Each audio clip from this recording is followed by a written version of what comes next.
López Obrador lanza una serie de reformas para los próximos meses, ¿no? A debatirlo, pero sobre todo no tanto solo en el Congreso, porque a veces creo que dentro de, me estaré ahí leyendo ahorita los comentarios, a mí me parece que no solamente se trata de lo que hacen o no los legisladores, y es con lo que estoy insistiendo todos los días en este y otros espacios, que es cómo estamos informados, informadas y dando la disputa también por el sentido común, porque de nada sirve que el presidente López Obrador esté lanzando un montón de iniciativas si nuestros legisladores y legisladoras no tienen plena conciencia de lo que ello implica, pero también la ciudadanía. Creo que lo que hoy se va a plantear, déjenme adelantarme, no sé cómo lo vean, pero a mí me parece que lo que hoy vamos a plantear es la necesidad de seguir debatiendo el piso que sigue.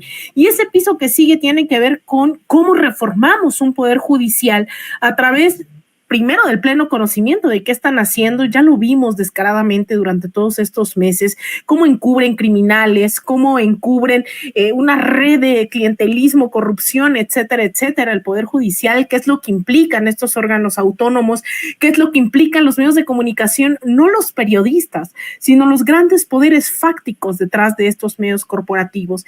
Entonces, el que hoy estemos planteando una reforma constitucional es porque todavía hay mucho por hacer, ¿no? A veces yo sé que mucha gente me va a decir, ay, Alina, pareces merolico, ¿no? Pero la verdad es que a mí me gusta repetir mucho que las transformaciones en América Latina, el rol fundamental no es el que toma en sus manos el presidente o la presidenta, sino lo que toma, los que toman en sus manos los procesos dentro de los pueblos, ¿no? Son los pueblos los que deciden hacia dónde va, y hoy se van a presentar temas de derechos laborales, porque el neoliberalismo, vaya, tiene una continuidad todavía en muchos ámbitos, a pesar de que se ha aumentado el salario mínimo, a pesar de que se han hecho un montón de cosas, pues todavía tenemos jornadas laborales, ¿no? De 48 horas a la semana, lo cual implica que pues nada más tienes un día de descanso a la semana. Entonces tenemos que seguir impulsando, creo yo, también eso, una reforma fiscal. Los Salinas Pliego todavía se sienten intocables, no solo no pagan impuestos, sino que deberían de pagar cada vez más,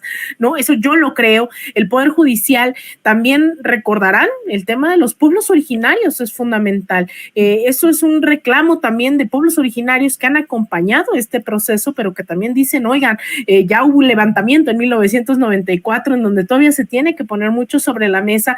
Es decir, que se entienda que estamos hablando de los cimientos de un proceso que todavía va para largo, todavía seguramente hay corrupción, hemos visto el tema de la seguridad, y estas reformas constitucionales, querida Laura, me parece, tienen que ser parte de esos debates fundamentales que tenemos que seguir acostumbrados y acostumbradas a seguir dando, de qué es lo que falta, hacia dónde tenemos que ir caminando, qué tenemos que seguir construyendo de manera colectiva. Entonces, hoy a las 5 de la tarde, aquí en Sin Censura también se va a transmitir esta propuesta de iniciativas de reformas constitucionales que van a ser varias en varias materias. Seguramente vamos a estar analizándolo durante todos estos días. Yo coincido en que, bueno, ya la última ceremonia en Querétaro sobre la Constitución, si estuvo o no estuvo el presidente, pues a mí me parece que qué bueno que estuvimos atentos y atentas, pero fundamentalmente el reivindicar esa Constitución que se fue desmantelando, esa Constitución sumamente revolucionaria, producto de la Revolución Mexicana, de las más avanzadas en el continente. Pues hoy vamos a volver a hablar de la Constitución, en qué es lo que falta en ese horizonte. Así que a mí me parece cuando la gente empieza a interiorizar esto que es la cuarta transformación y lo digerimos, bueno, es importante darnos cuenta que si lo equiparamos con la construcción de una casa, tú no empiezas por el techo de la casa y por las ventanas y por los muebles, empiezas por los cimientos. Y justamente este gobierno, estos 6 años de Andrés Manuel López Obrador, son justo los cimientos, pero hay que entender que para poder cimentar una construcción firme, duradera, segura, pues primero tienes que emparejar el piso, y esos son los derechos de las personas que habitan ese país. Después tienes que nivelar y tienes que hacer estructuras, y esas son tus leyes. Nosotros, cuando de repente hablamos de temas de corrupción que son obviamente lacerantes y es indigno tener que imaginarnos que la corrupción, casi como decía Peña Nieto, ¿no? Es parte de nuestro ADN. No es que sea parte de nuestro ADN. Es que al Poder Judicial, que bueno, pues es importante entender por qué lo tenemos que cambiar y por qué vamos hacia el plan C. El Poder Judicial, por más que fueran buenas personas, vamos a imaginarlos idealísticamente, son las mejores personas que pudieron haber encontrado. No pueden juzgar de otra manera porque tenemos unas leyes que permiten lo que hoy se permite. Entonces, regresando a esta alegoría de una construcción, si los varillas y los castillos tienen defecto, tienen óxido, no van a poder sostener el piso ni de 1, ni de 2, ni de 3. Entonces, lo que Andrés Manuel López Obrador estuvo haciendo estos 6 años, además de la concientización, de irnos amueblando aquí en la cabeza lo que significan las transformaciones, lo que en realidad representa esta cuarta transformación, la parte histórica de la lucha del pueblo mexicano a lo largo de 200 años de libertad, de depender de una corona al otro lado del océano. Todo esto ha causado que la gente, como dices, aunque no haya estado el presidente, estuvimos pendientes de lo que ocurrió en la conmemoración en Querétaro. Entonces, regresando a la alegoría, ya tenemos el piso parejo, ya sabemos cuáles son nuestros derechos, cuáles son nuestras necesidades y cómo es que el Estado las tiene que cubrir.